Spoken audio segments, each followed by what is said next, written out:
Chapter 11. I turned and stepped forward to confront the Bonnies, mentally thanking Gail. Up until she'd slapped me, I'd been weak-kneed and dry-mouthed with what I had to do.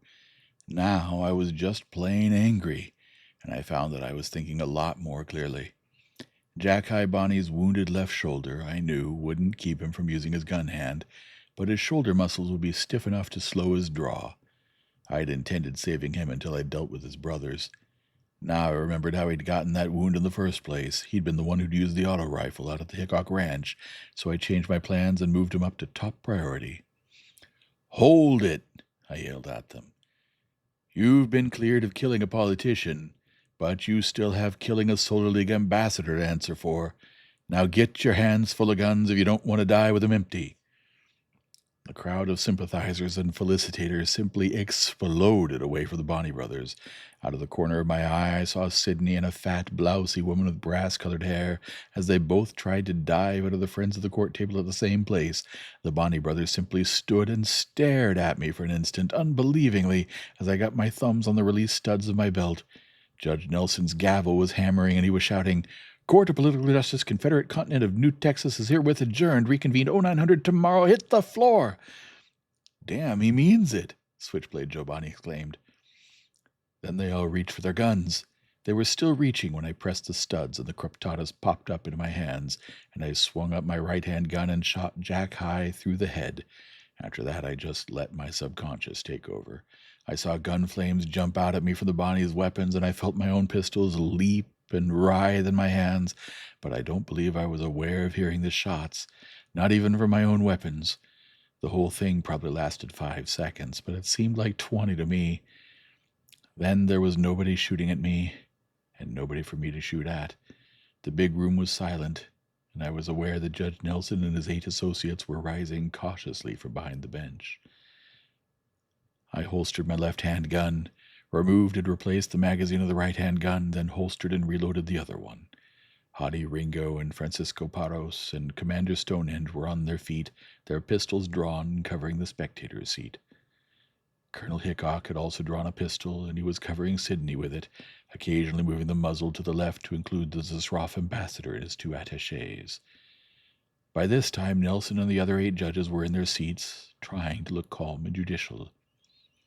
"Your Honor," I said, "I fully realize that no judge likes to have his court turned into a shooting gallery. I can assure you, however, that my action here was not the result of any lack of respect for this court. It was pure necessity. Your Honor can see that. My government could not permit this crime against its ambassador to pass unpunished." Judge Nelson nodded solemnly. "Court was adjourned when this little incident happened, Mr. Silk," he said.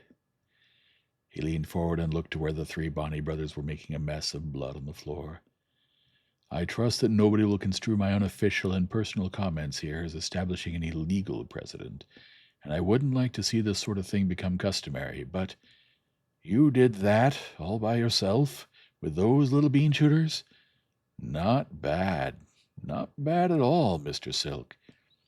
I thanked him, then turned to the Zasroff ambassador. I didn't bother putting my remarks into basic. He understood as well as I did what I was saying. "Look, Fido," I told him, "my government is quite well aware of the source from which the orders for the murder of my predecessor came. These men I just killed were only the tools. We're going to get the brains behind them if we have to send every warship we own into the Zasroff star cluster and devastate every planet in it. We don't let dogs snap at us, and when they do, we don't kick them. We shoot them." That, of course, was not exactly Stripe Pants diplomatic language. I wondered for a moment what Norman Genzarian, the protocol man, would think if he heard an ambassador calling another ambassador Fido. But it seemed to be the kind of language that Mr. Vuvuvu understood. He skinned back his upper lip at me and began snarling and growling. Then he turned on his hind paws and padded angrily down the aisle away from the front of the courtroom. The spectators around him and above him began barking, baying, and yelping at him. "Tie a can to his tail," or "Get for home, Bruno." Then somebody yelled, "Hey, look, even his wristwatch is blushing." That was perfectly true. Mr. Gugeloffer Despotin Vuvuvu's watch face, normally white, was now glowing a bright ruby red. I looked at Stonehenge and found him looking at me. It would be full dark in 4 or 5 hours. There ought to be something spectacular to see in the cloudless skies of Capella 4 tonight. Fleet Admiral Sir Rodney Tregaskis would see to that. From report of Space Commander Stonehenge to Secretary of Aggression Klung. So the measures considered by yourself and Secretary of State Gopal Singh and Security Coordinator Natalenko, as transmitted to me by Mr. Hadi Ringo, were not, I am glad to say, needed. Ambassador Silk, alive, handled the thing much better than Ambassador Silk, dead, could possibly have.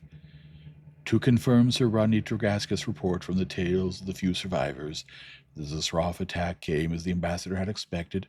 They dropped out of hyperspace about 70 light minutes outside the Capella system, apparently in complete ignorance of the presence of our fleet. Have learned the entire fleet consisted of about 300 spaceships, and reports reaching here indicate that no more than 20 got back to Zasroff cluster. Naturally, the whole affair has had a profound influence, an influence to the benefit of the Solar League on all shades of public opinion. As you properly assumed, Mr. Hadi Ringo is no longer with us. When it became apparent that the Palm Silk Annexation Treaty would be ratified here, Mr. Ringo immediately saw that his status of diplomatic immunity would automatically terminate. Accordingly, he left this system, embarking for New Austin for Aldebaran 9, mentioning as he shook hands with me something about a widow. By a curious coincidence, the richest branch bank in the city was held up by a lone bandit about half an hour before he boarded the spaceship. Final message of the last solar ambassador to New Texas, Stephen Silk. Copies of the Treaty of Annexation, duly ratified by the New Texas legislature herewith. Please note that the guarantees of non-intervention in local political institutions are the very minimum which are acceptable to the people of New Texas. They are especially adamant that there will be no change in their peculiar methods of ensuring that their elected and appointed public officials shall be responsible to the electorate. Department Addendum. After the ratification of the Palm Silk Treaty, Mr. Silk remained on New Texas, married the daughter of a local rancher there, see file on First Ambassador Colonel Andrew Jackson Hickok, and is still active in politics on that planet, often in opposition to Solar League policies, which he seems to anticipate with an almost uncanny prescience. Natalenko reread the addendum, pursed his thick lips, and sighed. There were so many ways he could be using Mr. Stephen Silk. For example, he looked at the Tri-D star map, both usefully and beautifully decorating his walls. Over there, where Hadi Ringo had gone, near Aldebaran 9. Those were twin planets, one apparently settled by the equivalent descendants of the Edwards, and the other inhabited by the children of a Jukes Calicac union. Even the Solar League ambassadors there had taken the viewpoints of the planets to whom they were accredited, instead of the all-embracing view which their training should have given them. Curious problem. And how would Stephen Silk have handled it? The security coordinator scrawled a note comprehensible only to himself. The end of Chapter 11 and of H. Beam Piper's Lone Star Planet.